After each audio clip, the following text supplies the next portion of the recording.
Did you just say a serious musician? I'm coming back for everything. We good? McLovin? Bonjour à tous et bienvenue dans ce nouvel épisode exceptionnel de Frangin Vidéo Club, le premier épisode en direct de la Matrice, puisque on est en compagnie d'un invité spécial, Durandal. Bonjour tout le monde, merci beaucoup de m'avoir invité. Bah de rien. Est-ce que, alors je pense que les 95% de nos auditeurs te connaissent, mais il y a nos parents qui écoutent le podcast. Est-ce que tu peux te présenter pour nos parents? D'accord, je suis Durandal, je suis sur internet depuis très longtemps, depuis que je suis ado en fait, un peu comme toi. J'ai commencé quand j'avais 13-14 ans en faisant des parodies audio de jeux vidéo, de films, de choses qui marchaient bien. Et au bout d'un moment, j'ai développé une passion. Enfin, j'avais toujours une passion pour le cinéma, mais elle est vraiment devenue importante vers l'âge adulte. Et j'ai arrêté mon travail parce que je m'étais mis à bosser chez Micromania. Et je suis parti en études de cinéma. Et exactement quand je suis arrivé en études de cinéma, je me suis dit, c'est incroyable tout ce que je reçois. Je veux créer une chaîne où je parle de cinéma et où je partage tout ce que j'apprends. Donc j'ai créé le cinéma de Durandal il y a 13 ans maintenant, je crois.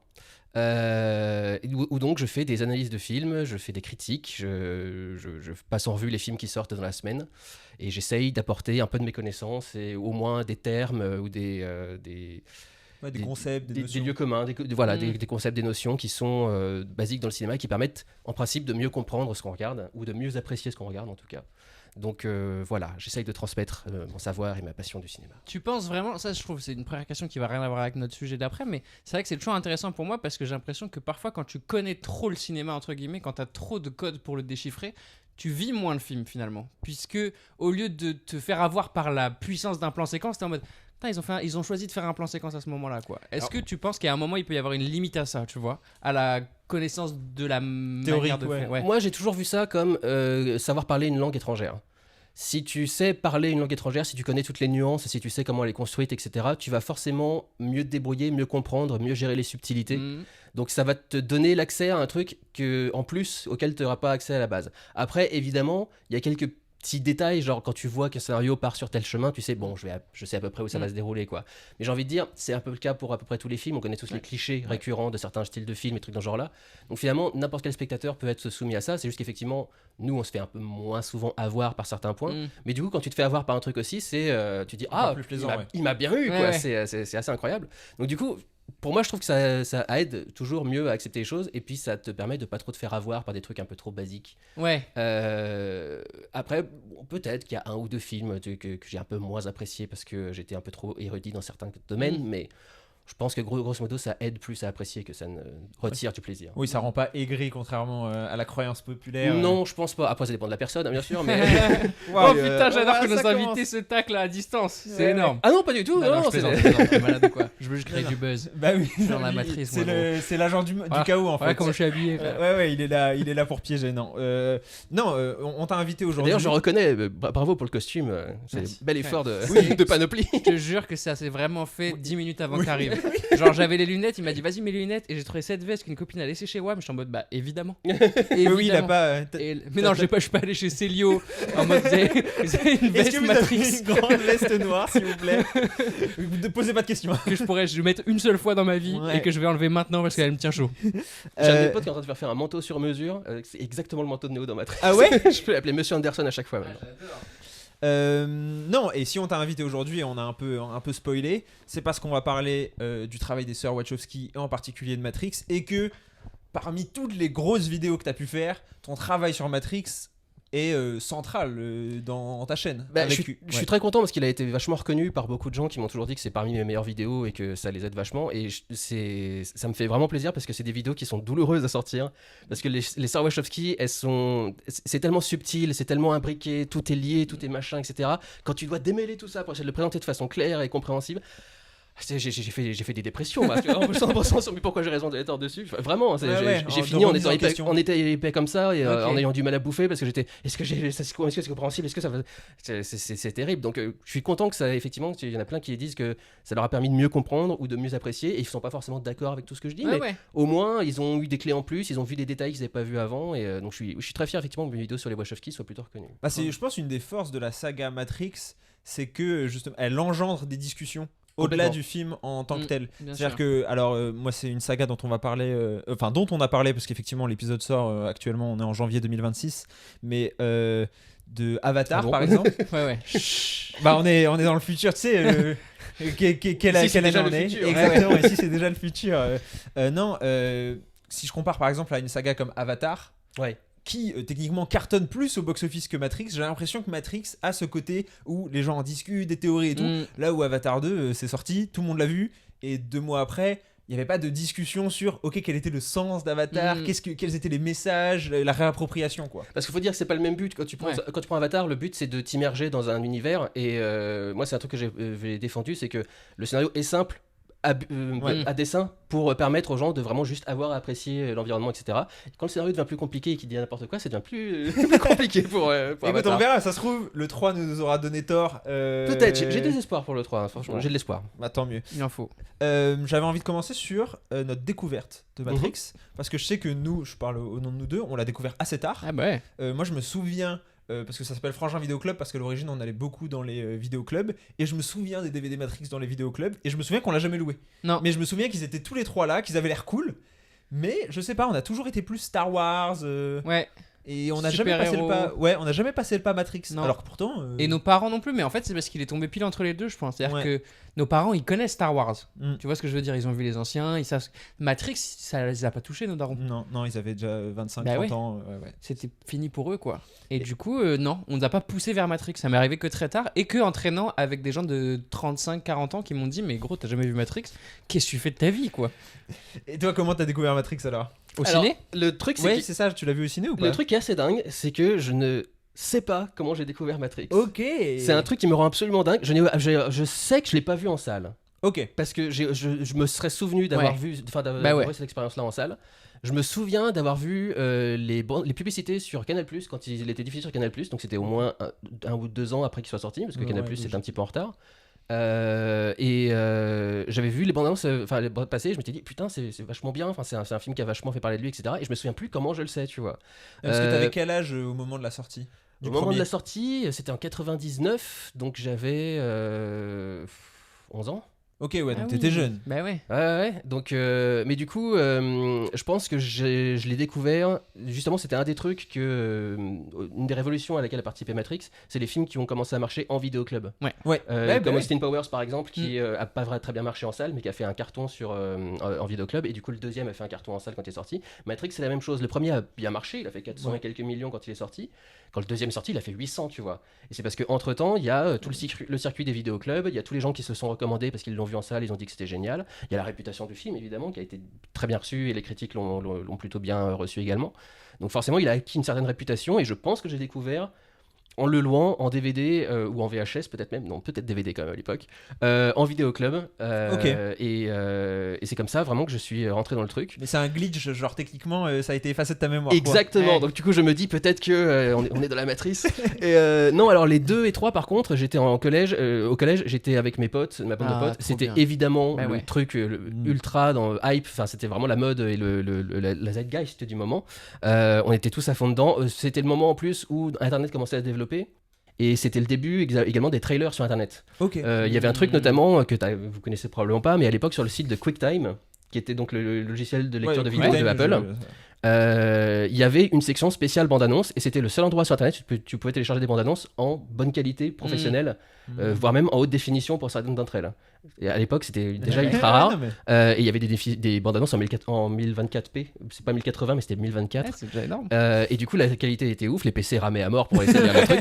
Mais moi, j'ai tout téléchargé. Je l'ai regardé en boucle avant la sortie du film. Je connaissais déjà certains plans Tu connaissais par la cœur. bande-annonce par cœur, genre. Complètement. C'est marrant, Et ça. toutes, il y en avait 6 ou 7 différentes avec les TV spots et les trucs dans ce genre-là. Je les connaissais toutes. Bah c'est peut-être, si je puis me permettre, juste c'est que maintenant t'as eu un format où tu réagis aux Oui. bandes annonces. Et est-ce que finalement c'est pas aussi un peu un héritage du fait que t'as dû mater des bandes annonces Probablement, parce que il y a des bandes annonces comme ça que j'ai regardé en boucle. Je me souviens de la bande annonce de Tomb Raider qui était étonnamment cool par rapport au film qui était pas extraordinaire non plus.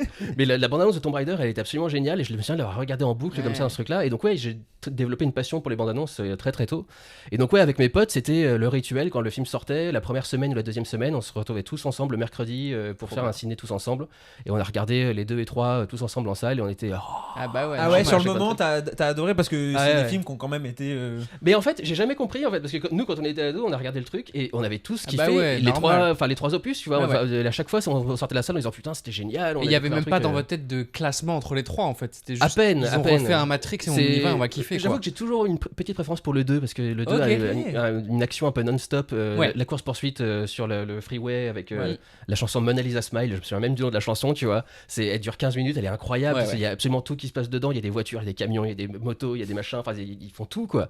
Il y a du kung-fu sur un camion. Du kung-fu sur un camion avec un sabre de samouraï et tout le bordel. Donc Le c'est- sabre de samouraï, Non, c'est stylé. c'était absolument dingue. Donc, non, nous à l'époque, on avait vraiment tout reçu et tout apprécié et tout trouvé génial. Et c'est après qu'on a, avec justement le développement d'Internet et de la culture Internet, qu'on a commencé à apprendre ah bon, les gens aiment pas le 2 et le 3, pourquoi Non. Et bah, nous, on a eu pareil avec la prélogie Star Wars. Ouais. On a eu la même chose. Nous, Mhm. on a maté les 3 et le 3 c'était notre préféré. Ouais. Et je me souviens qu'en grandissant, quand j'arrive sur internet, je vois que tout le monde déteste. Ouais. Et je suis en mode ah bon Bah non, c'était cool. Ce qui m'avait vachement surpris, c'était sur la menace fantôme. Je savais pas qu'il était détesté à ce point-là, parce Ouais. que nous, quand on l'a vu à l'époque, enfin, en tant qu'ado, tu vois, c'était vraiment le film Bah pour ouais, ado. ouais, Tu ouais. regardais ça, t'étais waouh, c'est Ouais. génial, tu vois.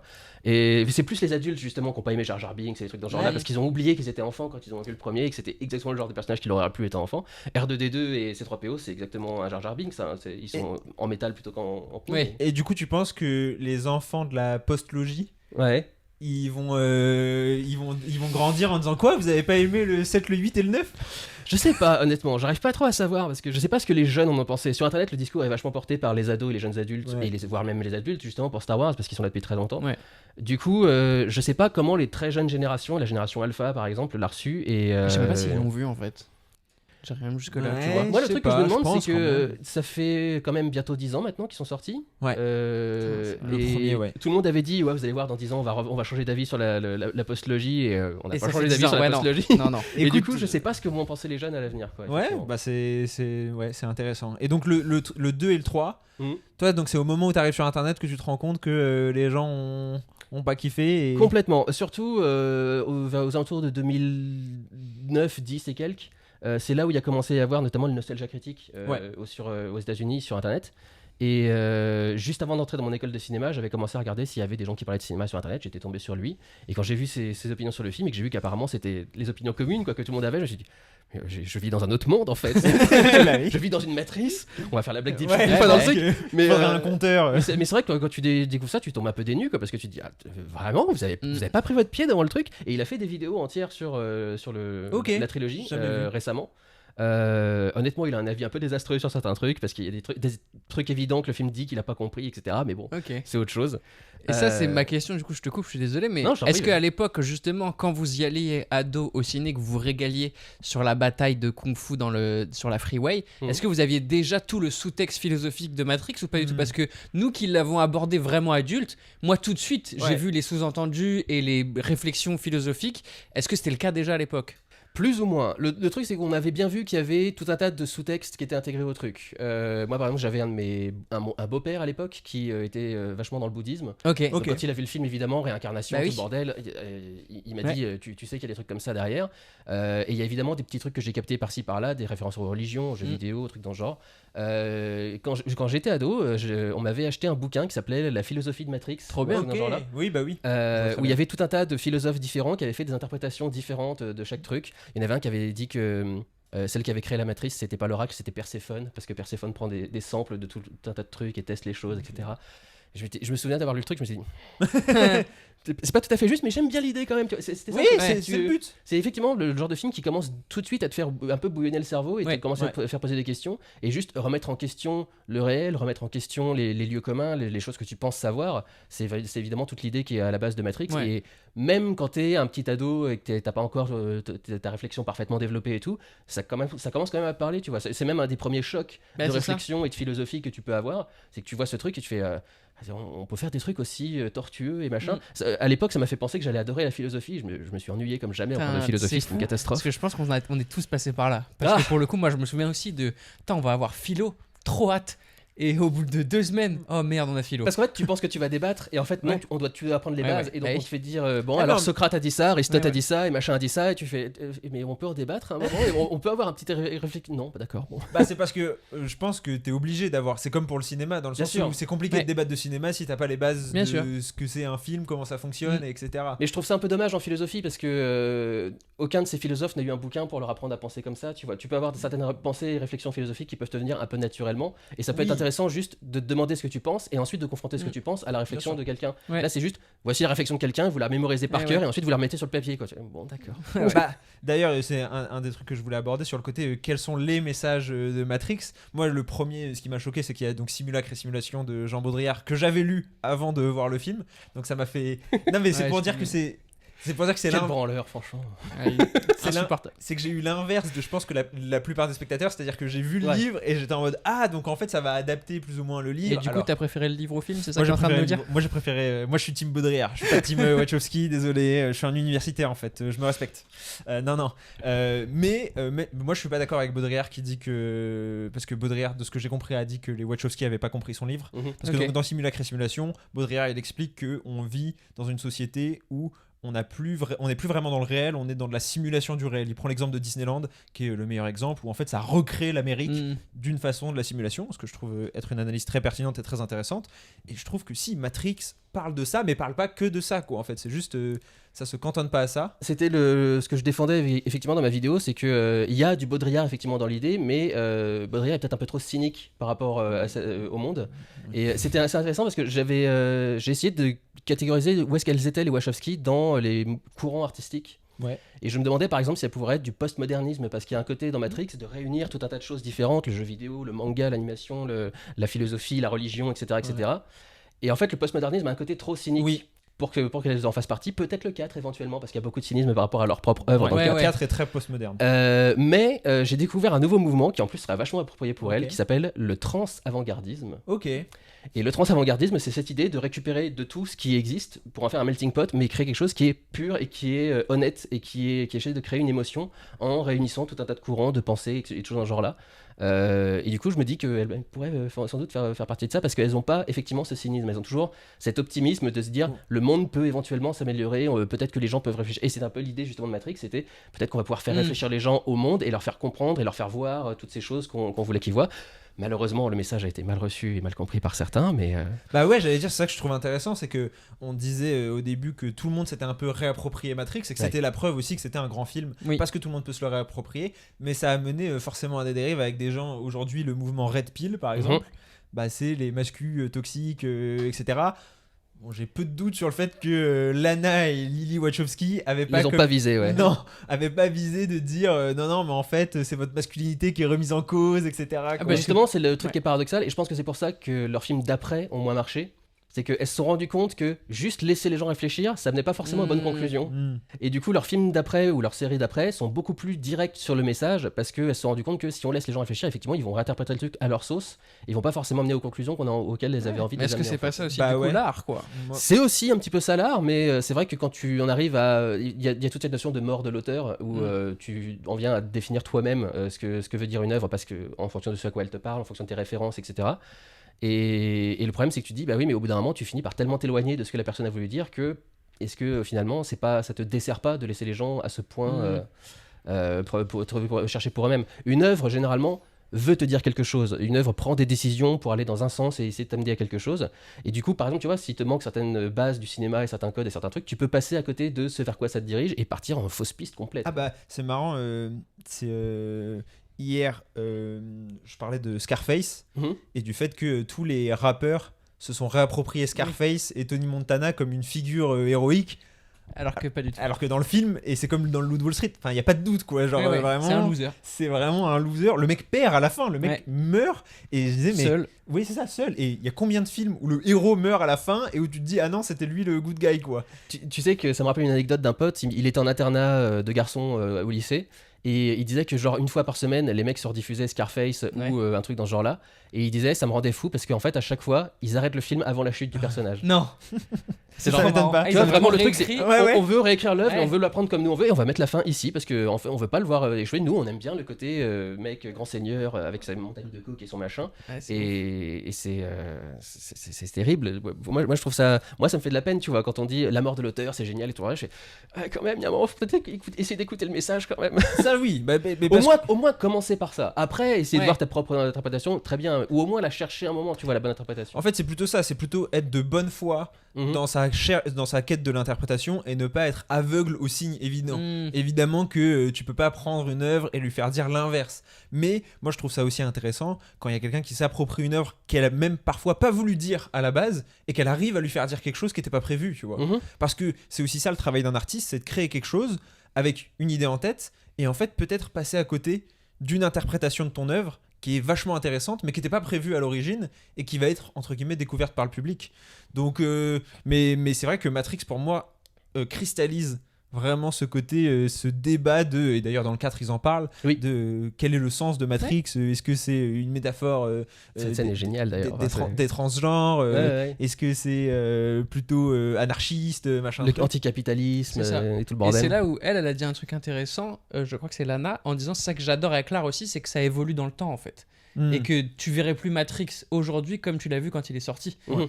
Il s'est passé tellement de choses dans le monde depuis que tu peux réinterpréter en fonction de... Et ça, pour le coup, c'est là aussi où c'est justement une grande œuvre d'art, c'est qu'elle arrive à maintenir dans le temps et à changer, à s'adapter. Ouais, elle est pertinente encore. Je le montre à un ado d'aujourd'hui, il va le voir et le comprendre d'une manière complètement différente, mais il va le prendre aussi, quoi. Ah bah quand tu vois, enfin tous les parallèles qui pourraient être faits avec les réseaux sociaux par exemple, Complètement. la matrice C'est fou. qui était en 99 même pas une idée, enfin Bah oui. il y avait même pas le MySpace ou quoi le que ce soit. germe d'une idée.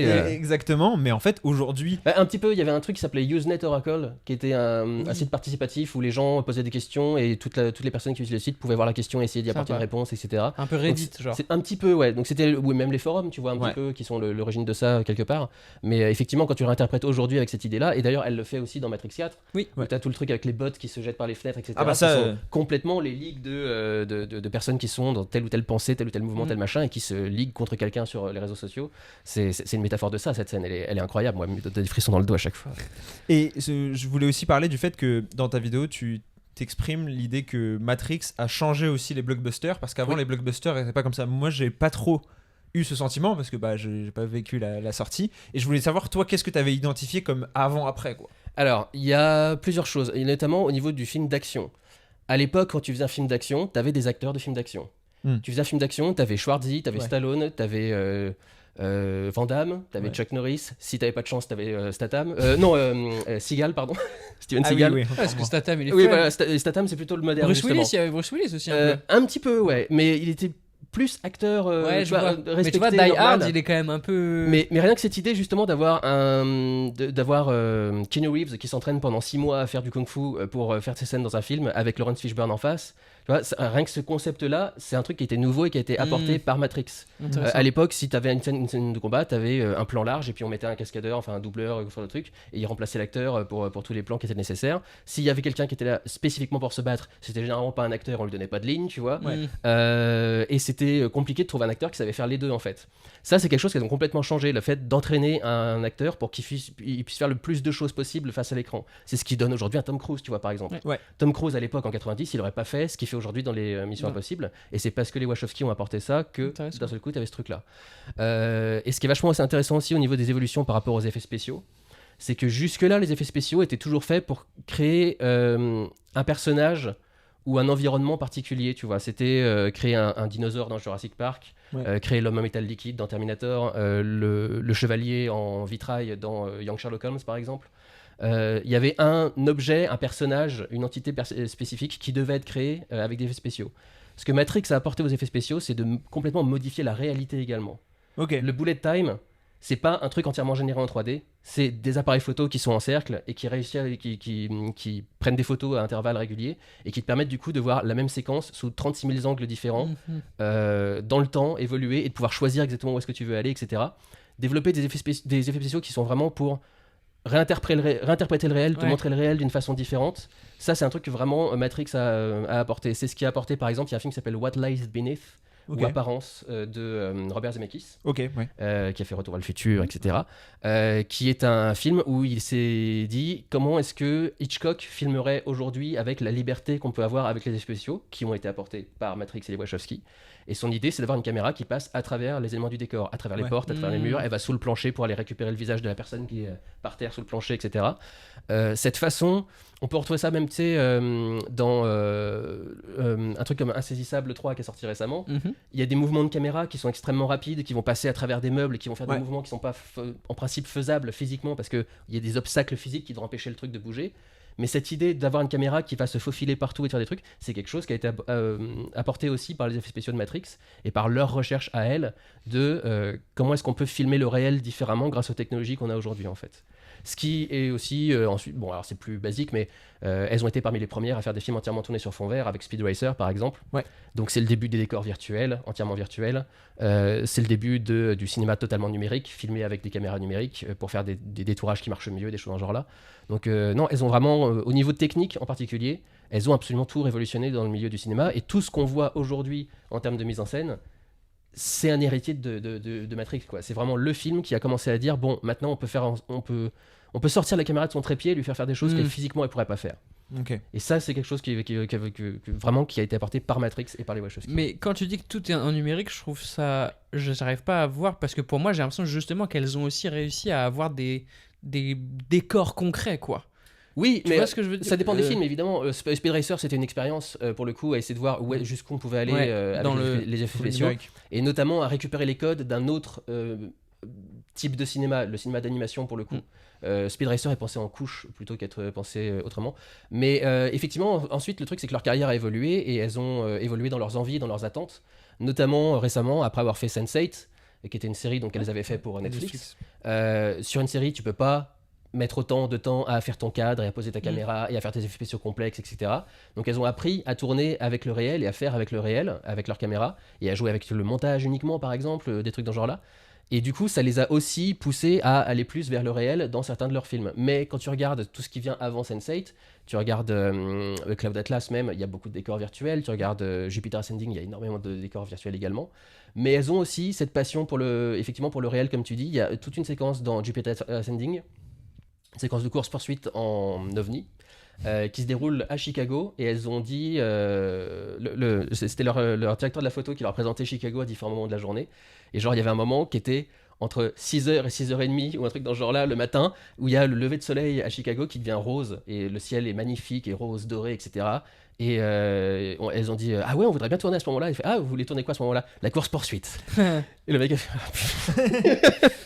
Quand tu regrettes de proposer une idée. Exactement, parce que vraiment ils avaient 30 minutes pour tourner la scène tous les jours, tu vois. Donc c'était un calvaire à tourner comme truc, mais effectivement elles ont aussi cette passion pour le réel, parce que qui est aussi à la base de Matrix également. Donc il y a aussi ce besoin effectivement de mélanger le virtuel et le réel, et justement ce qu'ont vraiment apporté les Wachowski, c'est le mélange en fait. C'est ça. Ouais. Le côté melting pot. Ouais. C'est on veut parler du réel et du virtuel. On veut parler de philosophie en même temps qu'on fait un film d'action. On veut faire un film de justement action science-fiction qui n'était pas forcément très esthétisé à l'époque, et on veut le filmer comme un film d'auteur. On veut faire un film noir avec des ombres incroyables, et on veut faire des cadres incroyables, etc. Même la S'inspirer de musique, BD. même la musique, c'est électro et La musique, effectivement, mais rien que ça, tu vois, aujourd'hui, ça paraît totalement lambda et commun, tu vois, mais l'idée de mélanger électro et orchestral à l'époque, c'était neuf et c'était révolutionnaire, tu vois. Donc c'est vrai que, merci beaucoup de me le rappeler, mais c'est vrai que, non, c'était ce côté melting pot, et rien n'est enfermé dans son truc. Ouais. Même, tu vois, justement, prendre des acteurs normaux, entre guillemets, et les transformer en acteurs de scène en acteurs d'action,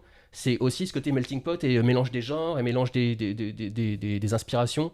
Dans Matrix, il y a vraiment de tout. Effectivement, comme je t'ai dit, il y a de la philosophie, il y a de la religion, il y a du jeu vidéo, il y a du manga, il y a tout un tas de trucs. Quand tu prends le Bullet Time, Il y a de la romance aussi. et de la romance évidemment, mais quand tu prends le Bullet Time, c'est aussi bien les jeux vidéo de l'époque qui commençaient à explorer la 3D, et il y avait des jeux comme Final Fantasy où il y a toujours des rotations de caméra sur chaque action du personnage, chaque truc dans ce genre-là.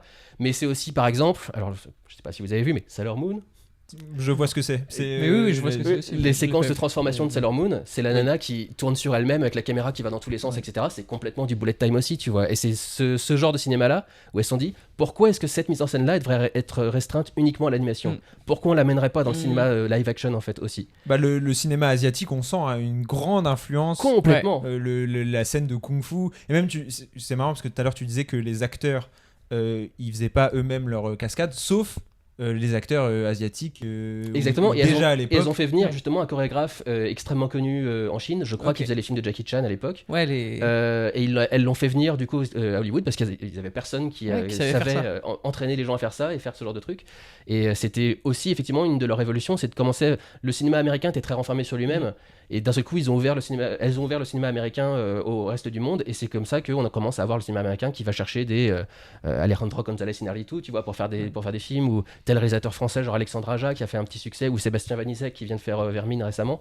Le côté plus international du cinéma américain en se disant bah on est le cinéma quasiment mondial, on va utiliser des talents mondiaux aussi, tu vois. Et c'est un peu en partie elles qui ont amené ça. Également Roland Emmerich, bizarrement, mais c'est avec le fait qu'il soit allemand. Ça a aussi éveillé les consciences américaines en se disant il y a peut-être des talents à prendre ailleurs quand même. On est peut-être pas les seuls au monde. C'est ça, ouais. Et surtout, il y en a plein qui ont envie de venir chez nous parce qu'ils peuvent pas faire ça chez eux. Ouais. Tu vois, Ouais, c'est- ils ont pas les Matrix, moyens. ce serait pas fait en France à cette époque-là. Tu Non. vois. Encore que. Ah bah avec le 5e élément, etc. C'était Au début des techniquement années 2000, il y a eu une petite tentative. Vidoc.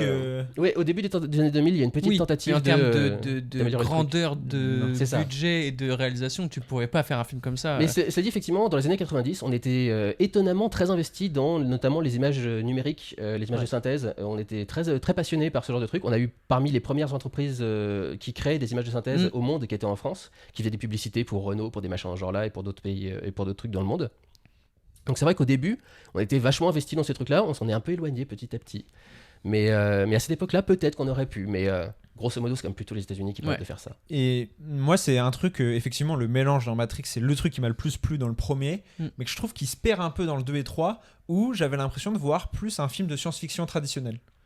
Mais alors, tu sais que c'est le problème traditionnel de la suite. Ouais. C'est que dans le premier film, t'as le côté. Tu découvres Blow my l'univers. mind Ah bah et, ouais. et je découvre tout et je découvre vraiment un univers et un truc. Quand tu arrives dans la suite, tout ce que tu peux faire, c'est étendre, Oui. amener quelques Hey. retournements, genre C'est avec ça. l'architecte à la fin, par Ouais. exemple, et ce qu'il révèle. Et tu peux plus vraiment faire de la pure découverte. Mais il y a quand même toujours ce petit mélange. Les deux hommes de main du mérovingien, Ouais. les deux mecs avec des rastas mais blanches. Mm. Tu vois, un rasta blanc, c'est un mélange qui est aussi un peu particulier, Oui, tu oui. vois, qui n'aurait pas été fait habituellement.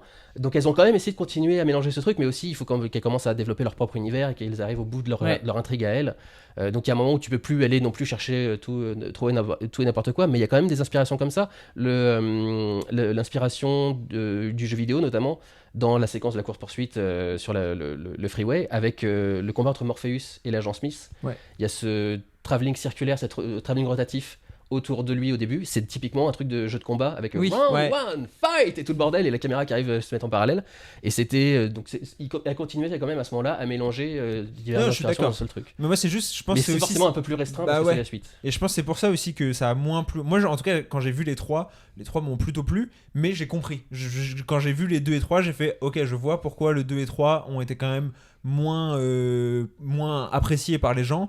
Et notamment le 3 parce qu'il se déroule beaucoup moins dans la matrice. Bah justement. ouais. Et donc il y a moins de choses un peu fantasques et spectaculaires, Ouais, même s'il se passe beaucoup de choses fantasques dans le monde réel, mais c'est vrai que t'as pas tout ce côté défier les lois de la physique. Et Ah les bah règles moi et en tout le fait bordel. bêtement hein, mais à chaque fois qu'il repassait dans le monde réel, j'étais en mode ah finesse dommage, remettez-moi Bah, les Et c'est là où bullet moi time, j'ai quoi. été déçu par la ville de Zion. Ouais. Mhm. Parce que quand il t'en parle dans le premier, t'as des milliers d'images et j'ai l'impression qu'on la voit peu finalement dans les films suivants. Pour moi, en fait, Zion, c'est un espèce de grand hangar Oui. où tu sais pas trop ce que c'est d'autre. C'est vrai. Et j'ai l'impression que du coup, forcément, la matrice est plus attrayante alors que si tu... J'ai l'impression qu'ils ont moins, entre guillemets, travaillé, c'est pas le cas, mais tu sais, ils ont moins développé cette Approfondi, idée de ouais. Zion qui pour le coup est passionnante et c'est le cas dans le 4 où pour le coup, Ouais. Io... J'allais te le dire, est-ce que du coup Io te paraît bah plus oui. ouais. Ouais. Et bah Io me plaît beaucoup plus. Ouais. Et quand ils sont dans Io, je suis quasiment moins saoulé que quand ils sont dans Zion, où Zion, c'est comme un espèce de sas Mhm. avant Ouais. de retourner dans la Ouais, matrice. je suis d'accord. À Io, il se passe des choses, quoi. Et Bah, il faut quand même penser que la cité a été créée pour défendre et protéger sa population. Ouais, ouais. oui, oui. Donc forcément, c'est beaucoup plus pensé dans ce sens-là et moins dans le côté justement Bien IO, société, où ils quoi. s'étendent. C'est ils ça. essayent de Mais je vraiment trouve développer que une tu société, un monde, quoi. Tu vois moins à quoi ressemble Zion. Ouais, Tu vois ce que je veux dire? j'ai moins d'image d'ex- mentale, ouais. Exactement. Genre, si tu me dis à quoi ça ressemble, je saurais pas te dire. Alors que Io, je vois leur espèce de ciel un peu Ouais. artificiel, je vois le souterrain où ils font. Zion, c'est un silo, grosso modo. Hein. Ouais, c'est ça, en fait. On peut même penser que c'est probablement un silo qui était utilisé pour quelque chose. Ouais. Peut-être qu'à l'époque, il y a une époque, il y a eu un missile dedans, tu vois, un truc dans ce genre-là. Mais c'est vrai que c'est beaucoup plus fonctionnel, en fait, C'est ça. Zion. Alors là où Io est beaucoup plus une ville où tu peux vivre. Et tu vois que la ville s'étend, elle va un peu partout. En Ouais. plus, elle va en haut, en Mais bas, elle c'est s'étend ça. sur les côtés. Il y a un peu de tout. Donc, non, c'est clairement. Mais je pense aussi que c'est causé par le contexte scénaristique du Ouais, film. c'est aussi, vrai, quoi. j'entends. Je comprends. Mais je comprends aussi qu'effectivement, ça ait moins attiré, moins plu. Faut La dire scène que- de fête dans Oui. Zion, elle est incroyable. Moi, je Ça, trouve. et justement, tu vois, ça c'est le genre de truc aussi. Un film d'action notamment à cette époque faisait pas ça. Non. Ouais. Il y a une séquence de 5 minutes De où sexe, t'as hein. où t'as juste Oui, à c'est voir vrai. des gens danser en sueur partout, etc. Et Neo en train de, Bah, c'est effectivement, quasiment de secouer Trinity. Eh ben. En plus, c'est au début du 2. Non Question, à Oui. ton avis à la fin, Ouais. est-ce qu'il jouit ou est-ce qu'il abandonne? Déjà, pourquoi tu me poses la question à moi et pas à Dan? Parce que tu viens d'en parler justement. Parce que je me dis, tu t'en souviens peut-être, mais moi c'est une Ok. question que je me pose depuis que j'ai vu le film, j'arrive Ah jamais à ouais, savoir. Euh, Avec le regard qu'il fait, j'arrive jamais à savoir si. Si c'est l'élu, il a forcément joui. L'élu n'abandonne jamais. Vu comment il se bat pour. Oui, mais il y a la jusqu'au bout, fatigue là, du il va se héros. battre. Il y a la Ouais. fatigue du Non. héros pendant tout le truc. Non. Il est peut-être trop fatigué pour aller jusqu'au bout. Jamais, Neo the One. Néo, il a jamais des super sons, même au lit, ok. Mais cette scène, je la trouve intéressante aussi parce qu'on parlait du fait qu'ils apportent des trucs dans les blockbusters que tu vois pas tant. Je la trouve très belle, cette scène de sexe. Et moi, les scènes de sexe, c'est pas trop mon truc au cinéma. Je trouve ça souvent, parfois. Quoi?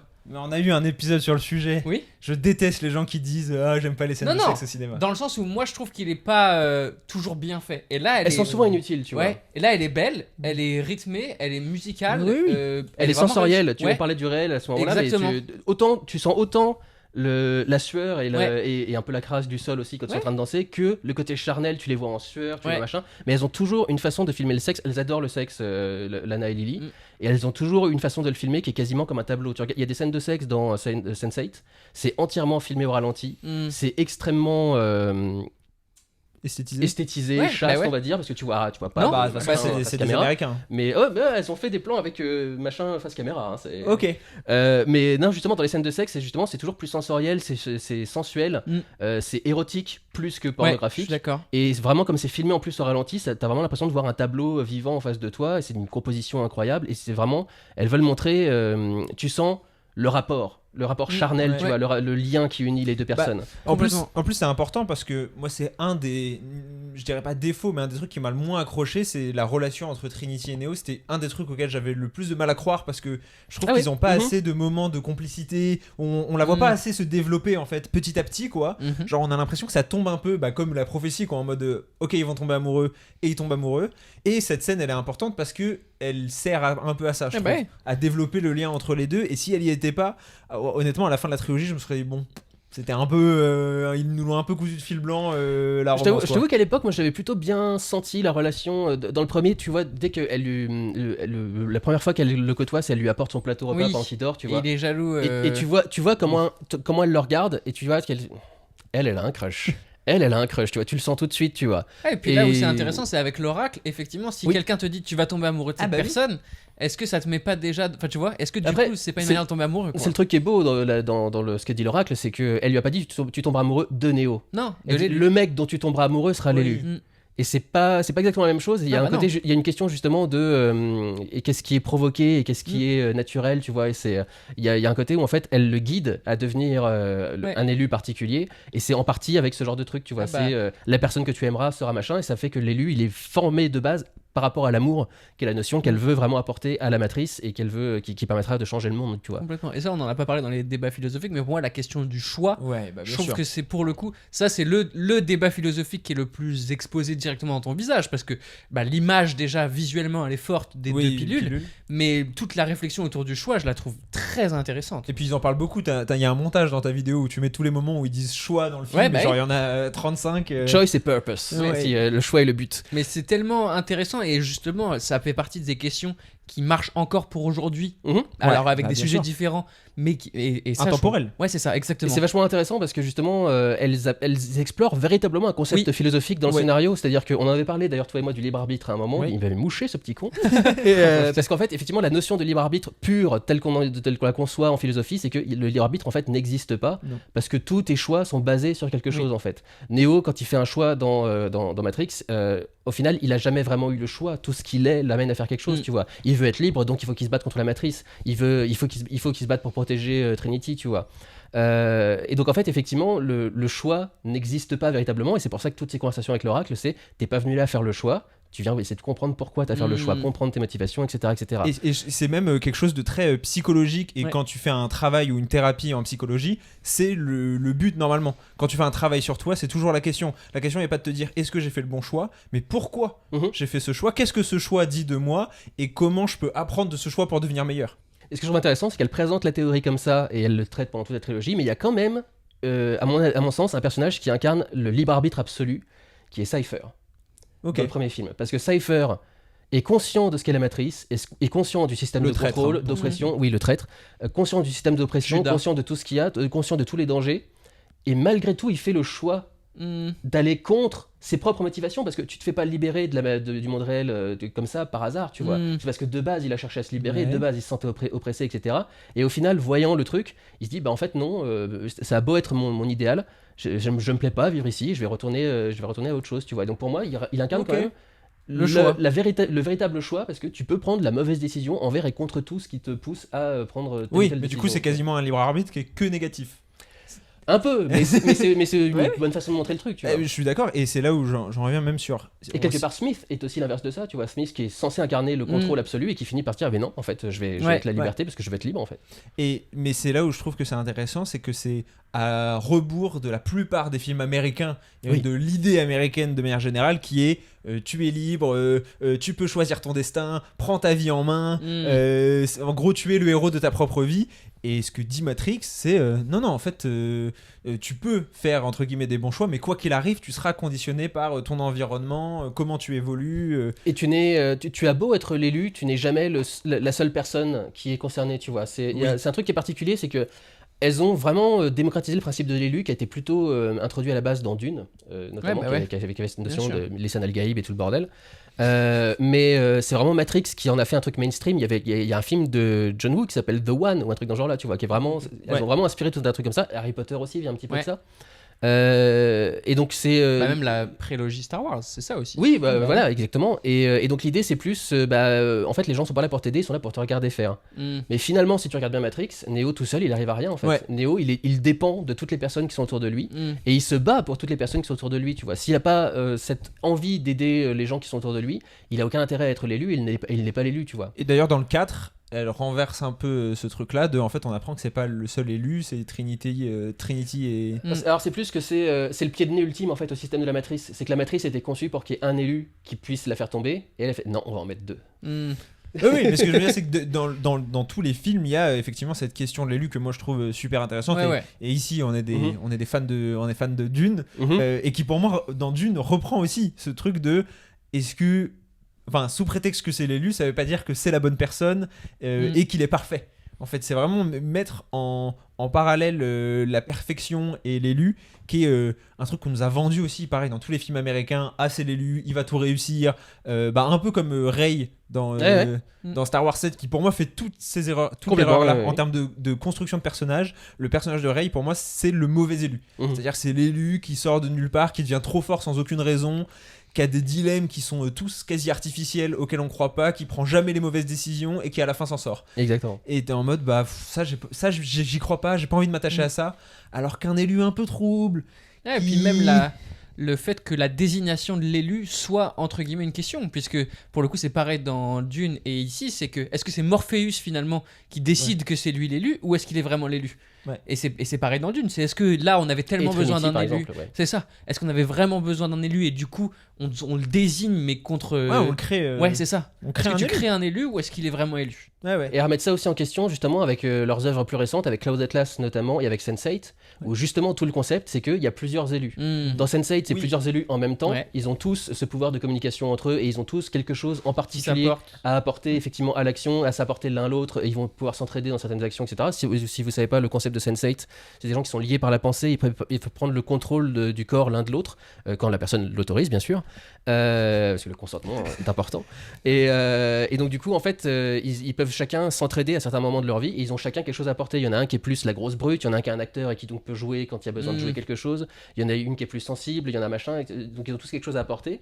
Et dans Sense8, dans Cloud Atlas, il y a aussi cette idée-là parce qu'en fait, il y a tout un tas de personnes qui naissent avec une marque de naissance. C'est une petite comète qu'ils ont quelque part, qui est une tache de naissance. Donc, en fait, ils sont désignés comme étant élus. Mais ils sont chacun élus dans leur époque et par rapport à certaines conditions et par rapport à certains trucs. Et en fait, ils s'aident tous les uns les autres. Et tu vois que du coup, on est tous. On peut être le héros de notre propre histoire, mais on est quand même tous liés l'un aux autres à travers le temps, à travers les différents pays, à travers le monde, etc. Et donc, effectivement, ça aussi, dans la question de l'élu, elles ont vachement essayé de le remettre en question avec cette idée. Pareil dans Matrix Révolution, Résurrection, où il y a 2 élus, du coup, effectivement, à la fin. Mais je trouve que c'est un des films à la fois qui est intéressant parce qu'il se vend comme individualiste. Encore une fois, l'élu, Neo the One, nanana, et qui est en fait un des films les plus collectifs et le plus porté Totalement. sur l'environnement de l'individu et pas tant sur l'individu en tant que tel. Exactement. En fait, le film commence et t'as l'impression que ça va être sur l'individu. Tu commences par Anderson et tu veux t'accrocher au personnage, t'es en mode je m'identifie en lui. Et plus le film avance et plus la saga avance, et plus ça te dit non mais en fait lui, oui il est important. Mais ce qui compte, c'est tout ce qu'il y a autour, et ce qui compte même dans ta vie, du coup, en termes de message, c'est ce qu'il y a autour de toi. Et c'est ça, c'est sur ça que tu dois te questionner, au-delà de te questionner sur toi-même, quoi. C'est tout un système d'engrenage. Ils sont tous liés les uns aux autres, et s'il y a un morceau de la roue qui déconne, il y a tout le truc qui déconne, tu vois. C'est un peu avec l'idée du plan dans Reloaded, quand il y a une des équipes qui meurt à un moment, et il manque du coup un rouage essentiel de ce plan, et il faut qu'il y ait quelqu'un pour faire ce rouage de ce plan. Et c'est pour ça que je dis, Neo peut pas tout faire tout seul. S'il y avait pas de Trinity qui était allé dans la matrice pour le sauver à ce moment-là, l'élu c'était fini et il y avait plus d'espoir, tu vois. Bon, il faut qu'on aborde le sujet qui fâche, Matrix 4. Matrix 4 me remplit de joie, il me fâche pas du tout. non, je rigole. Bah, en fait, c'est marrant parce que j'avais jamais vu ton vlog et ton Pourquoi j'ai raison les avatars parce que j'avais pas vu le film, et donc j'ai vu le film et j'ai rattrapé les deux, et je suis plus d'accord avec ton vlog qu'avec ton Pourquoi j'ai raison les avatars. Donc, pour l'anecdote, ceux qui savent pas, t'as sorti un premier vlog où t'étais un peu mi-figue Un peu mi-raisin. soupe au lait. À la sortie, c'était à la sortie. Tout juste en sortant de la salle, parce que évidemment, comme beaucoup de gens, j'avais été marqué à la fois par la philosophie mais aussi par l'esthétique de Matrix. Et en termes esthétiques, c'est un volte-face complet par rapport au reste de la saga, tu vois. C'est pas du tout filmé de la même façon, c'est pas monté de la même façon, la lumière est pas la même, il y a des trucs complètement différents. Pareil, Donc effectivement, quand t'as en tête que ton préféré c'est le 2 parce qu'il y a la grande course-poursuite et tout le bordel, etc., et que t'arrives face au 4 où c'est parfois un peu difficile de lire la séquence de combat, tout ce tu fais c'est dommage, tu vois, et t'apprécies tout le reste, tu vois, t'apprécies tout ce qu'il y a autour, t'apprécies l'idée, le concept même, enfin la volonté qu'elle a de remettre en question son propre film, de remettre en question la société et tout ce qui s'ensuit. Mais il y a aussi le côté je m'attendais un petit peu mieux, tu vois.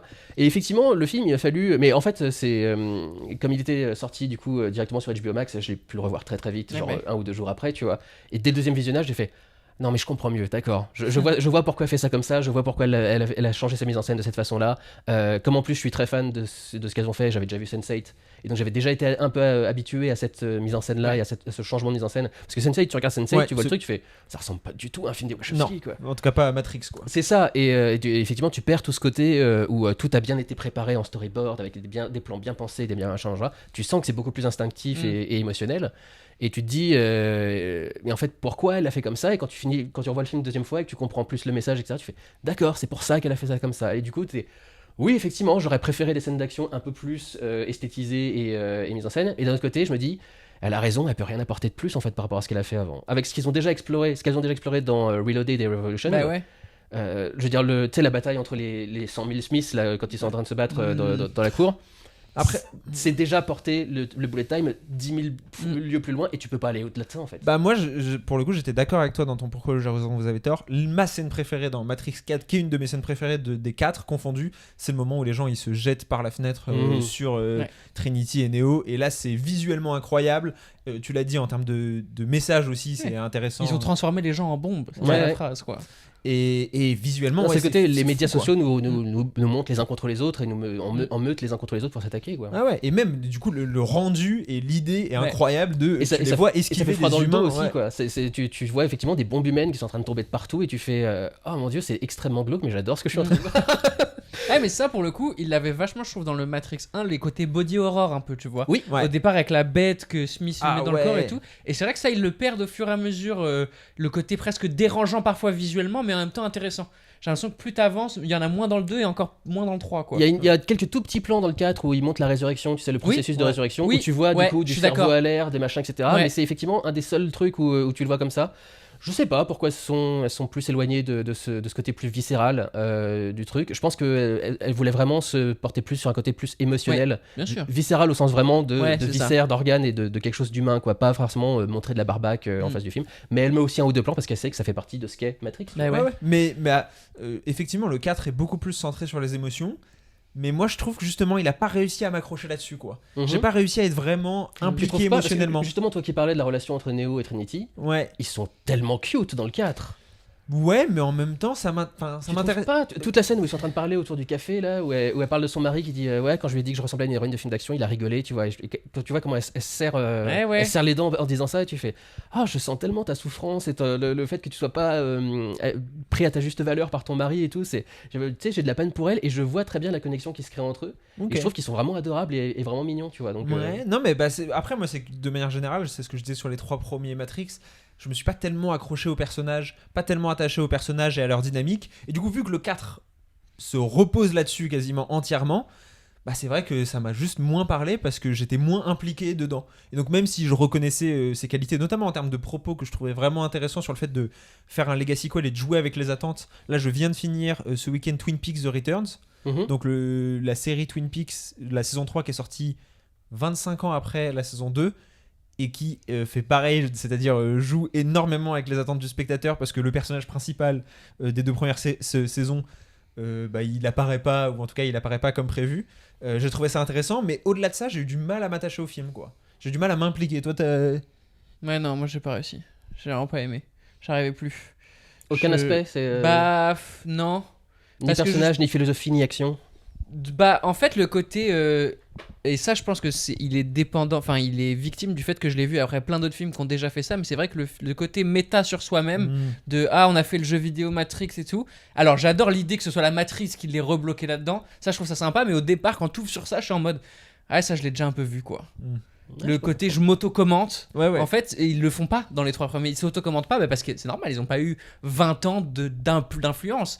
Mais l'art qui reparle de l'art qu'il a fait avant, il m'ennuie en fait. Ah, de toute Et je façon, trouve qu'il est trop. Aujourd'hui, on en a trop. Ouais, justement, et c'est ce que tu disais sur le côté. Le 4 est beaucoup plus postmoderne, et c'est vrai que même moi je suis à une phase de saturation du postmodernisme. Ouais. Le côté Barbie, Ouais. tu vois, qui est en mode. déconstruire ouais, c'est ça. Et déconstruire en le disant comme ça, en mode ah oui, en fait, ça me fait. Pour moi, c'est un peu l'équivalent de la petite blague du MCU après l'action badass, qui est un truc que Matrix a pas du tout. Non. Et qui fait un bien fou en fait aussi. Oui. Et qui est la force de ce film des années 2000. qu'il a un peu Ouais. dans le 4, justement, où il a une line de I still know Kung Fu.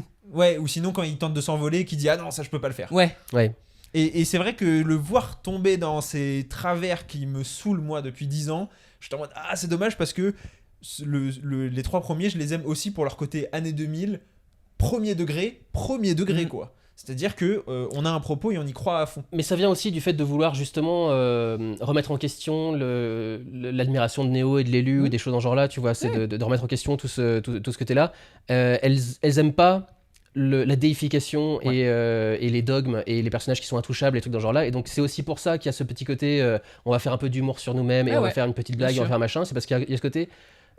arrêtez de prendre ce mec pour un dieu, c'est justement juste un humain et c'est pour ça qu'il est intéressant, tu vois. Je comprends. Ah non, Donc, mais moi c'est pour ça que j'ai dit que j'ai vu le message Ouais, moi aussi. Et j'ai compris, et je suis pas en mode ah non, c'est horrible. Et je trouve que ça reste m'a respectueux, tu vois. Oui. Il dit pas. Oui, oui.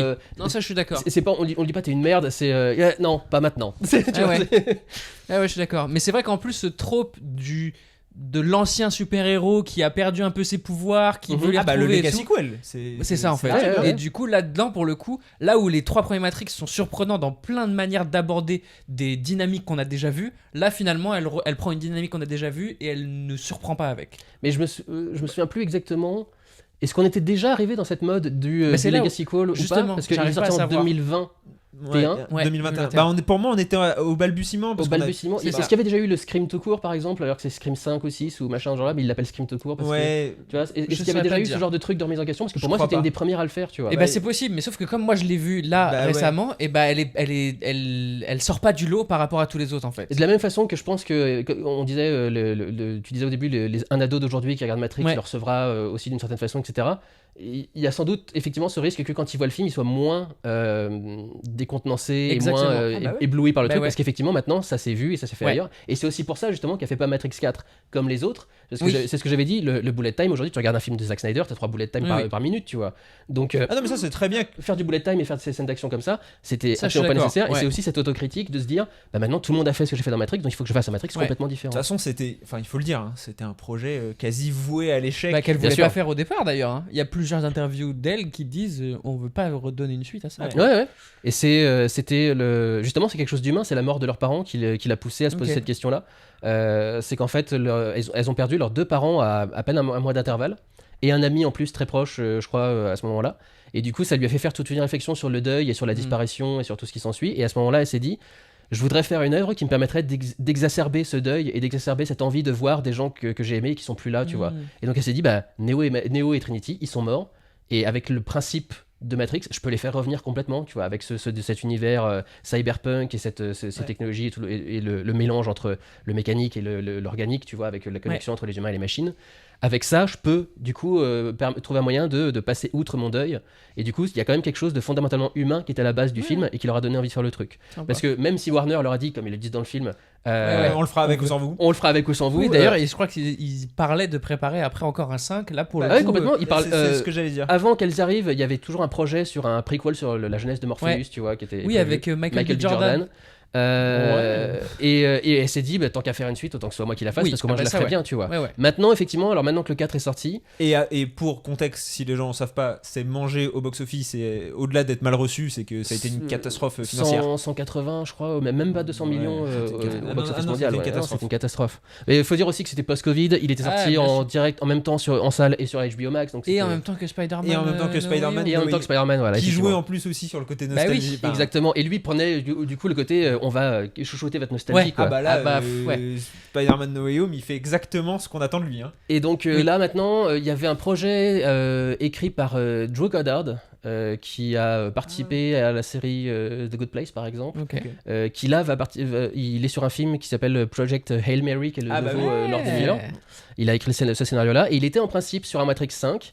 Et apparemment le projet est plus ou moins tombé. Le truc c'est qu'en plus comme maintenant Warner vient d'être racheté par Netflix, on sait pas encore, la vente n'a pas encore été validée, mais Et ça se trouve d'ici à ce qu'on sorte l'épisode. Est-ce qu'en ça plus, t'as vu, ils vont envoyer Christopher Nolan en Ah négociateur, quoi. c'est Ah ça, ouais il veut, Ouais. il veut faire un procès pour annuler la vente parce qu'il trouve que c'est terrible. Il Bah, n'a pas tout à fait tort non plus, non. mais effectivement, comme maintenant Warner est un peu perdu, on sait pas trop ce qu'ils vont faire, mais on sait que si Netflix a racheté Warner et si qui Ah que bah ce soit rachète Warner, c'est pour leurs IP Ah bah et oui. dans les IP il y a Matrix, Ouais, ouais. tu vois. Bah, Donc on sur- sait que quand il y en a un qui va le racheter, ils vont faire un Bah Matrix. oui. Ah bah, surtout Matrix que 5. la série Harry Potter elle est en cours, le Voilà. DC ils ont leur projet en cours. Ouais, et- Ils ont fait tout un tas de trucs Ouais. pour montrer que leurs IP étaient encore vivantes. Même le Seigneur des Anneaux, il y a un nouveau film, Oui, La Traque c'est de vrai. Gollum, là, qui va sortir cette année.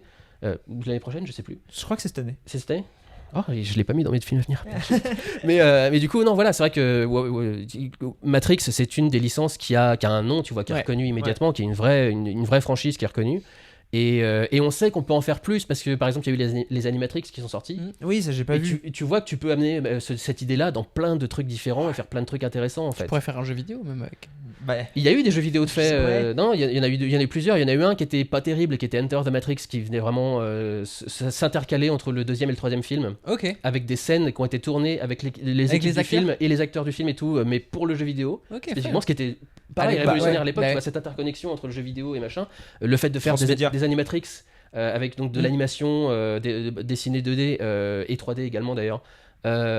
Pour continuer à raconter l'histoire ailleurs, etc. C'est aussi un peu de mélange et de trucs dans ce genre-là.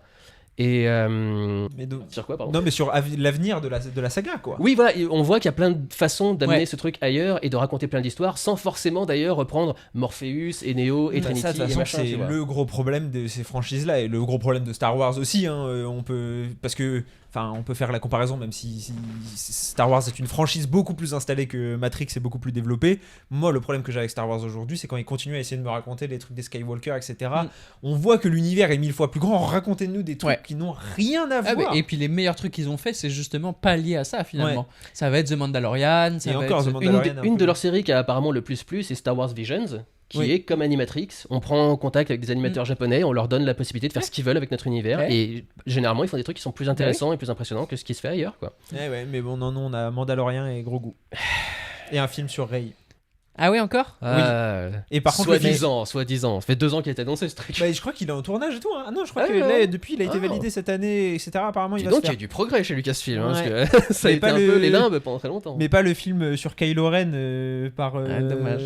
Par David Fincher. Alors ça, tu vois, Ça avait l'air sympa. intéressant comme transition, mais c'est un truc aussi que les Wachowski ont amené, le côté on peut faire quelque chose d'intellectuel et d'intelligent avec un film d'action. Et du coup, on a commencé à essayer de capter des réalisateurs qui faisaient pas ce genre de film pour faire ce genre de film, tu vois. Je sais pas si tu sais, mais avant que Nolan se mette sur le Dark Knight, il y avait un projet pour que Darren Aronofsky fasse un Batman, tu vois. Ah oui, ça me dit quelque chose, ouais, j'avais vu. Darren Aronofsky faire un Batman, alors ça aurait complètement collé à ses thèmes parce qu'il est Ouais, sur bah l'obsession et donc Batman, s'il y a bien un mec obsédé par quelque chose, c'est Batman, tu vois. Mais ça aurait complètement collé. Et effectivement, genre Fincher qui veut faire un film sur Kylo Ren, c'est. Ouais. Ah bon Non, c'était Fincher ou Non, c'était c'est c'est Soderbergh. Oui, voilà. Soderbergh qui veut faire un film sur Star Wars, tu fais what? Et le pire, c'est qu'ils disent non, tu vois. Mais tu fais. Ouais, Mais c'est tellement sérieux, énervant. ça aurait été incroyable, quoi. Ouais, c'est ça qu'on veut voir. Et bah, c'est vrai que Matrix a réussi là où le Dune de Lynch a échoué. Oui. Il faut dire que le Dune de Lynch, il y a eu beaucoup de bâtons dans les roues. Ah, non, hein, mais c'est- je dis pas le contraire, mais c'est vrai que ça a marqué là-dessus. Et pourtant, pour finir un peu là-dessus, la carrière des Wachowski aujourd'hui est au point mort, on peut dire. Bien sûr, parce que elles ont jamais réussi à rencontrer le même succès qu'avec Matrix. Elles font des films qui coûtent extrêmement cher, parce que justement, comme elles ont plein d'idées et plein de trucs à tester et plein de trucs à faire, et bah forcément ça coûte cher. Même Matrix 4 a coûté 190 millions, tu vois, à réaliser ou un truc dans le genre, donc c'est un budget assez pharaonique. Si tu récupères pas 400 Bah ou 500 millions dans le Ah monde, bah, ça sert à rien. ça sert à rien, quoi. Donc, et le truc, c'est que justement, elles sont trop dans le commentaire, trop ironique, Oui. trop dans l'analyse pour faire des choses qui sont purement commerciales et Bah qui non. seraient faites pour fonctionner, Ouais. tu vois. Mais c'est dommage parce que justement, c'est ça qui permet de faire des films extraordinaires. Moi, c'est Cloud Atlas, je considère que c'est un des meilleurs films qui ait jamais été réalisé au monde, tu vois. Peut-être même au-dessus des Matrix. Non. C'est il y a un auteur incroyable, une histoire incroyable avec des auteurs incroyables qui sont en train de faire 6 histoires regroupées en une et qui se portent toutes les unes les autres et qui se portent en même temps. Et tu vois, dans les trucs de base, je déteste les films chapitrés, tu vois, où tu dis Ouais. tel chapitre, tel machin et on revient ici et tout le bordel. Cloud Atlas, c'est un film où tu mélanges 6 temporalités en même temps, t'as jamais besoin d'un synthé, tu sais toujours où t'es et tu vois toujours l'histoire Ça. progresser correctement. C'est Tenet c'est un chef-d'œuvre. Bah, Tenet, t'as des synthés. Oui, Et c'est vrai heureusement que que t'as Tenet, des synthés, parce que sinon tu comprends rien. Alors qu'avec les synthés, tout le monde a compris. J'ai une transition parfaite, puisque ça va être l'heure du mini-jeu. Oula. Et cette fois, pas. Nathan n'humiliera pas un nouvel invité. Je l'interdis. Désolé, trop fort. Ouais, exactement. Point faible, trop fort. Il a été disqualifié. Puisque c'est uniquement centré sur toi. C'est Oula. notre concept du tu préfères. D'accord. Donc en fait, je vais te donner 2 noms de films, soit des Wachowski, soit directement liés aux Wachowski. Je pense que tu vas voir duquel je parle. Et tu dois me dire lequel des deux tu préfères le plus rapidement possible. D'accord. Bound ou Jupiter Ascending. Bound Bound ou Jupiter Ascending. Bound, Jupiter alors, Ascending. Ok, pourquoi? Parce que je trouve que ce film est incroyablement conçu et rythmé. Il y a des musiques de Michael Giacchino dedans qui sont incroyables. Et Bound est un excellent film, notamment esthétiquement, mais il est beaucoup plus lent dans son avancée. Donc c'est le genre de film que tu regardes quand tu as envie d'être chill et d'être posé. Quand tu as envie d'un truc un peu plus divertissant et un peu plus action, Jupiter Ascending, c'est de l'action non-stop de A à Z, c'est d'en faire trop constamment dans toutes les scènes, parce que c'est aussi un peu le propos du film, c'est les populations sont en excès, tout est surpeuplé partout, etc. Et il y a ce côté excès dans tout le truc qui est très agréable à regarder. Et en plus, esthétiquement très jolie. La scène de course-poursuite avec le lever de soleil à Chicago, c'est magnifique à voir, quoi. Jupiter Ascending ou V pour Vendetta.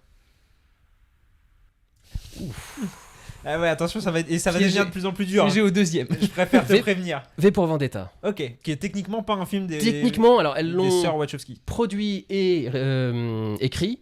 Adapté d'un comic. Et c'est leur réalisateur de l'équipe B, leur réalisateur Ok. d'action, qui a réalisé le film. Ouais.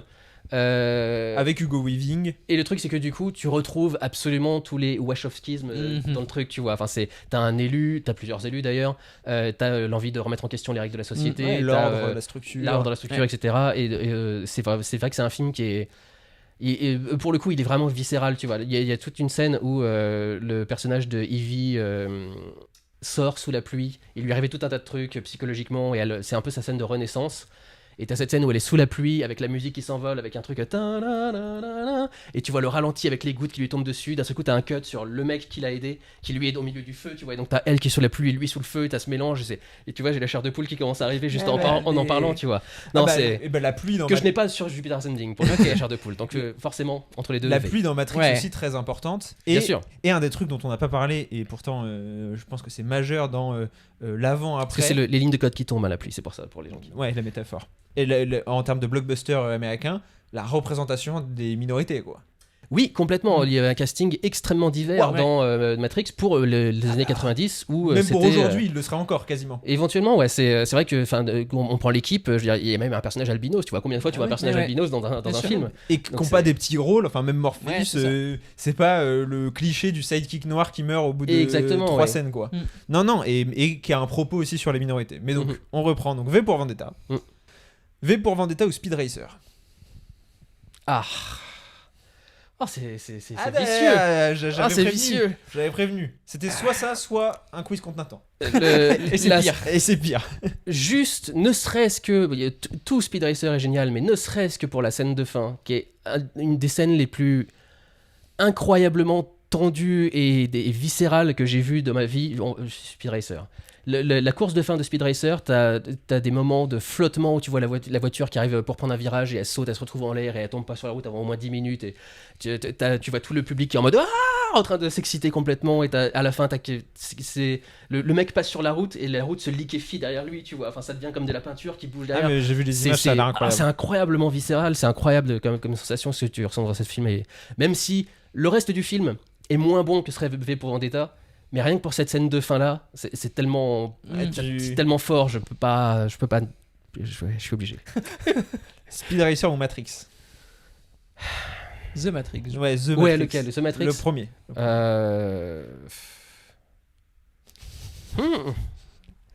Non, The Matrix. The Matrix ou Matrix Révolution. Donc Matrix 3. The Matrix. The Matrix ou Matrix 4. Matrix Resurrection. Matrix 4. Matrix 4. Wow, Matrix 4 par rapport à The Matrix. J'espère que. Parce que je te jure, il y a vraiment au niveau, justement, c'est le côté émotionnel. Pour vous, ça n'a pas marché malheureusement, mais moi, ça marche ouais. complètement. Et je te dis, juste voir Neo et Trinity en train de discuter autour de leur café, je suis comme ça dans la scène, quoi. Ouais, bah. Ils sont mignons, ils sont adorables. La scène de fin où ils sont en train d'essayer de se toucher, tu sais, à l'animé, tu sais. Et c'est là où je pense que les 20 ans que t'as vécu en tant que fan de la saga Bah oui, joue à évidemment. fond. C'est-à-dire que moi. Ah, mais moi, tu me remets Anakin et Padmé. Mais signe. aussi c'est l'éducation cinématographique, tu vois, justement, je me suis... quand j'étais plus adolescent, évidemment, j'étais plus intéressé par des trucs qui étaient grandiloquents et des trucs dans ce genre-là. En devenant plus adulte, tu commences à apprécier les trucs un peu plus subtils, un peu plus dans l'émotion et ce genre de choses. Et On est trop ados, c'est ça? Ouais.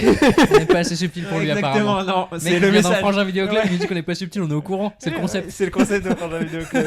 Ok, non mais on a compris le message, c'était très clair. Vous le prenez comme vous le voulez. Vous êtes libre de votre interprétation. On a le choix. C'est ça, On a là. le choix. Donc Matrix Résurrection ou Cloud Atlas. Ah, Cloud Atlas. Cloud Atlas ou Matrix Reloaded. Comment t'as prévu de me piéger comme ça? J'ai pas choisi l'ordre au hasard. Hein. J'ai travaillé en amont. Cloud Atlas. Cloud Atlas ou Sense8. Cloud Atlas. C'est quand même plus rapide à regarder que ça. Il y a quand même 2 saisons de 10 épisodes de 40 minutes. Et un Atlas, final. au moins, ça passe vite. Ok, donc Cloud Atlas, vraiment que tu mets tout en haut. C'est ta reco. Vraiment. Mais ce qui est marrant, parce que vraiment, pendant des années, pour moi, c'était vraiment Matrix le centre de Ouais. leur œuvre. Mais plus le temps passe et plus je me dis, non, Cloud Atlas, c'est vraiment un chef-d'œuvre, quoi. Parce que c'est tous leurs films réunis en un. C'est vraiment 6 histoires réunies en une. Et parmi elles, t'en as une qui fait un petit peu Matrix, parce que t'as un truc qui se passe dans le futur avec tout un mouvement de résistance, avec un leader qui est un peu à la Morpheus, tu vois aussi. Un mec qui est un peu à la Neo, une nana qui est un peu à la Trinity. Et ça va du 19e siècle à des années dans le futur, après la chute de l'humanité et tout ce qui s'ensuit. Et tous ces récits sont parfaitement imbriqués. Et tu passes, tu vois, justement, dans le côté mélange, melting pot de choses. T'as 36 registres dans le même film en fait. T'as un film d'esclavagisme, t'as une comédie anglaise, british, ultra bonne, t'as un drame d'époque avec un jeune homosexuel dans les années 30, tu vois, un truc dans ce genre là, à l'époque où c'était pas très bien reçu. T'as un film de science-fiction, t'as un film post-apo juste après, enfin, t'as vraiment tout qui est mélangé en même temps. T'as un film de blaxploitation, tu vois, qui est mélangé dedans aussi. Pareil, c'est pas le genre le registre de film que la plupart des gens auraient pensé à évoquer, tu vois, dans un film qui ferait ce genre de choses. Mais elles le font. Et non, c'est 6 films en un, et les 6 films sont parfaitement mélangés. Et mon rêve, quelque part, ce serait d'avoir un film où tu fais Cloud Atlas avec tous leurs films, tu vois. Tu passes de Bound à Sense8 à machin, et tout est mélangé dans un truc, un grand film de 17 heures, tu vois. Qui passe, ce que tu peux faire, parce que leurs scénarios sont suivent toujours un peu les mêmes marques, les mêmes thématiques. notamment tu sais, ce qui est aussi le parcours du héros au milieu et un visage, tu vois, mais c'est le parcours initiatique où la décision de partir dans ta quête, etc. Et tu pourrais complètement couper au moment de ce truc-là, peut-être pas mettre l'intégralité des autres films, tu vois, dans le truc, mais au moins sélectionner les moments choisis qui permettent de parfaitement comprendre l'avancée du truc. On a compris ton grand projet. C'est entendu. Elles ont que produit pour Warner. Oui, elles ont que produit pour Warner jusque-là. Et bah, t'as qu'un seul interlocuteur avec lequel négocier. Faut voir, cela dit, en ce moment, il y a Lily qui est en train de faire son film. C'est la seule pour l'instant qui a un projet qui est en cours. Ça s'appelle Trash Mountain. C'est sur un jeune homosexuel qui revient dans son petit village de naissance pour faire le tri dans ce que son père lui a légué après sa mort. Et je suppose qu'on va avoir tout un tas de flashbacks parce qu'elles aiment beaucoup travailler le temps. Donc on aura beaucoup de travail de flashbacks. Lily, c'est pas celle qui a fait le 4. Non, justement. Lily, c'était pas celle qui a fait le 4. Lana l'a fait tout seul. Et donc Lily, là, pour le coup, a un petit projet qui, pour le coup, semble plus modeste, tu vois. Et je sais pas avec qui il le produit, pour le coup. Je sais pas qui est derrière ce truc-là. Je suis pas sûr que ce soit Warner, justement. Oui, c'est pas le genre. Ça dépend, parce que Warner est plutôt le genre de studio qui permet aux auteurs de s'exprimer un petit peu, tu vois. Je veux dire, le Superman de James Gunn, c'est un Superman de James Gunn, tu vois. C'est pas le Superman de quelqu'un d'autre. Oui, mais bon, en même temps, par rapport à Zack Snyder, on a vu que c'était aussi un studio qui n'hésitait pas sous la panique. Mais tu vois, Sinners, il aurait pas été fait ailleurs qu'à Warner, tu vois. Il y a que à Warner qu'on aurait pu te filer, éventuellement à 24, mais ils ont pas les moyens. Bah alors, figure-toi que c'est la conclusion parfaite. Ouh. Parce que les grands esprits se rencontrent. Visiblement, ils ont de grands moyens pour de grands films. Marty Suprême. Est-ce que ça serait pas le Matrix de... C'est quoi le cas de savoir Non. Mais comment tu forces? Parce qu'en fait, il a sorti une vidéo aujourd'hui, le jour de notre tournage, où il passe en revue tous les films qui vont sortir. Et Marty Suprême, t'as dit que toi, c'était ton attente numéro 1 et que... Absolument. Tu seras dans la salle... Grand fan de Chalamet depuis la première fois que je l'ai vu à l'écran. Tu vois, exactement, grand fan de Chalamet, grand fan de Dune. Marty Suprême, t'y crois? À fond. Je pense que ce sera un aussi bon film que Call Me By Your Name, que j'ai adoré. Non, c'est... Je crois que c'est pour ça que je l'ai dans le pif depuis des années. J'ai tellement pas aimé Call Me By Your Name que je crois que ça a pas aimé. Je suis pas un grand fan de Call Me By Your Name, moi je l'ai adoré quand il est sorti, aujourd'hui j'en reviens. Mais t'as aimé les frères Safdie ou pas du tout? Non, je suis pas trop dans ce style de film non plus. Ça te parle moins. Ouais. Donc c'est vrai que c'est pas le truc qui me parle le plus. On parle d'un progiste, c'est pas vraiment ce qui m'intéresse le plus. Et un peu mafieux, ça m'intéresse pas du tout les mafieux. Et en plus, c'est lui qui joue le personnage, mais mon Dieu quoi. Et tu me disais quoi, pardon? Dune, ça t'a pas eu? Dune, c'est particulier. En fait, j'ai toujours trouvé que l'histoire était mal foutue. Je trouve que c'est pas un hasard si... le roman, tu veux dire? Le roman, mais l'histoire de base, du coup, qui sert à les films. Je trouve que c'est pas un hasard si le Frank Herbert s'est toujours battu contre ses fans pour leur dire mais non, mais Paul Atreides, c'était pas le bon héros. Et il a fait tous ces trucs d'après pour dire que c'était pas un bon héros. Je trouve que c'est une histoire qui a été mal écrite à la base parce que tout dans l'histoire te fait dire qu'il faut qu'il y ait un Paul Atreides pour faire ce qu'il fait. Et effectivement, sans Paul Atreides, on n'aurait pas eu la libération des Fremen et les trucs dans ce genre-là. Et l'histoire n'arrive pas assez à te faire sentir que non, en fait, fallait pas se mettre derrière ce mec-là, il était dangereux, il allait te pousser vers faire des trucs qui étaient pas bons. Et en fait, j'ai jamais réussi à m'attacher à Paul Atreides. J'ai toujours trouvé que c'était un petit con et un branleur. Et Du coup, ils ont mis Chalamet, donc encore et pire en pour plus, toi. mais pour le coup, parfait casting. Bah oui, tu vois. Bah alors, parfait casting. Bah, moi, c'est ça que j'aime bien. bah chez oui, lui. moi aussi je suis d'accord. Son côté un peu insupportable et je pense que dans Marty Suprême ça va être encore plus intéressant justement parce que les Safdie ils Ah, ont mais cette capacité. Rien que dans la Ah. bande-annonce, ça fait grincer les dents. Quoi. J'ai pas vu la bande-annonce, Quand moi. Moi dit- non plus. Elle lui fait qu'est-ce que tu fais si ton rêve ne se réalise pas? Ça rentre même pas dans mon processus de réflexion, tu vois. Je n'y crois même pas. J'adore. Ah pour le coup ils savent vraiment faire des personnages insupportables. Leurs personnages bah- principaux sont tous plus Ah détestables. bah, Adam Sandler dans Uncut James, c'est N'importe quoi. Et en même temps, Et c'est et parfait Robert pour Adam Pattinson Sandler. dans Good Time c'est une vraie merde. Ouais. C'est un salopard quoi. Non. Bah, comme dans Est-ce que t'as vu The Curse? C'est la série avec Non. Emma Stone et Nathan Fielder où il y a Benny Safdie Ouais. et où les personnages sont insupportables. Ils jouent un couple de bobos qui vient gentrifier une zone au Nouveau-Mexique, je Ouais. crois. Et c'est ultra gênant, ultra machin truc, mais c'est des personnages détestables. Ouais. Et ça pour le coup moi j'adore ça. Ouais, moi aussi. C'est- Des personnages. Je suis pas Toi, foncièrement non opposé aux personnages détestables, Ok. juste pas Chalamet. D'ailleurs, Uncut James, j'ai pas trouvé que c'était détestable, tu vois. Moi, c'est le style d'Uncut James, tu vois. C'est ce côté film qui s'arrête jamais, où Ouais, c'est c'est constamment en pression, stress, ouais. c'est constamment machin. Et moi qui ai du mal à gérer le stress généralement, Ah bah, je comprends. qui ai longtemps eu du mal à gérer le stress, c'est vrai que quand je vois Uncut James, je suis un peu. On Ah peut bah passer à autre chose Ah là. bah, c'est notre, Ah bah, c'est notre mère, elle a pas pu finir Good Time. Hein. Ouais, Elle a ouais. dit je peux pas regarder. Ouais. Ça me rend. Enfin non, ça me va. Ça Mais me fait mal, justement, quoi. tu vois, c'est le genre de truc où justement connaître un peu le cinéma et se renseigner un peu sur le cinéma, ça te fait comprendre que ça me parle peut-être pas à moi, oui. mais je vois que ça me parle pas parce qu'ils ont réussi à faire un truc Ouais. qui Intéressant. Ouais, je suis d'accord. avec lequel j'ai du mal, tu vois. Et donc j'ai peut-être un peu de mal avec ce qu'ils font, mais respect absolu pour le travail et bah, pour ce qu'ils font, tu vois. Bah, The Curse, c'est exactement ça. Hein. Et The typiquement, Curse, caster Chalamet pour ce rôle-là, pour moi, c'est, enfin, tu vois, je l'aime pas, mais c'est effectivement, il est parfait dans Ah le bah rôle, oui. tu vois. C'est une tête à claque et il est Ouais. parfait dans ce rôle-là. ah quoi. ouais, et il a l'air d'en avoir conscience, quoi. Oui, et bah, son speech d'ailleurs, tu sais, quand il a reçu l'award, là, son speech sur. Tu l'as vu ou pas Les SAG Awards. En Il gros, était dans une robe à paillettes cette fois-là ou pas oh. Parce que ça aussi, ça me. Ouais, ça, je crois, ça, c'est, t'as le droit, mais non, je crois qu'il était dans un costume bizarre, évidemment, mais il a fait Ouais. tout un truc sur genre, j'ai envie d'être un des grands. C'est du queerbaiting. Déteste Ah, ça. non, mais ouais, je. Bah, je suis après, là pour Colin la Barney, queerness. pour le coup, c'est le film queerbaiting par Ah, excellence. quoi. absolu, oui. Qui a été justement gâché. Moi, c'est le gros. On est en train de partir hors sujet, mais, Bon, mais c'est c'est complètement la pour fin ça du- que j'ai pas aimé Call Me By Your Name, c'est Ouais. que t'as deux acteurs qui sont là pour jouer du coup deux personnages homosexuels. C'était dans leur contrat très clairement, et il y a une raison pour laquelle la caméra se détourne à chaque fois que tu rentres dans une scène de sexe, c'est qu'ils ont pas voulu les faire, tu vois.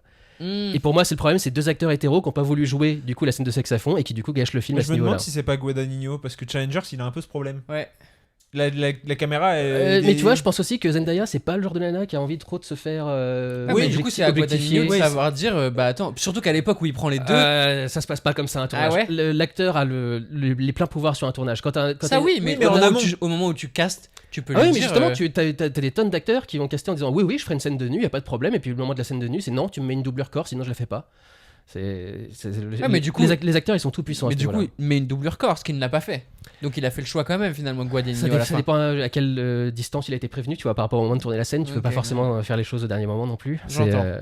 Moi, je pense que c'est plutôt Guadagnino, perso. Mais bon, on verra sur ses prochains films. Après, son prochain, c'est. Je t'avoue, crois que Guadagnino, c'est- j'ai fini par arrêter de regarder. Ah bah, aussi, ouais, j'en moi ai aussi. marre. Bah, après, le prochain, c'est sur le créateur d'OpenAI avec Andrew Garfield. Ah oui. Donc peut-être Ok. que je vais lui laisser une chance. Peut-être. Il a deux sait- trucs sait pour comment m'intéresser. m'avoir, ce Exactement. il sait exactement quoi faire pour Il m'avoir. générera la scène de cul en IA comme ça. ça sera- Ça sera parfait. De toute façon, c'est l'avenir. Bah écoutez, est-ce que vous avez quelque chose à rajouter pour la Matrix, pour Wachowski? Non, je crois pas. Hein. On a fait le tour. Hein. Toi qui Je n'ai rien à ajouter à part que je suis génial. Oscar Wilde, c'est pour ceux qui ne savent pas. et Timothée Chalamet. Certainement. Au moins en privé.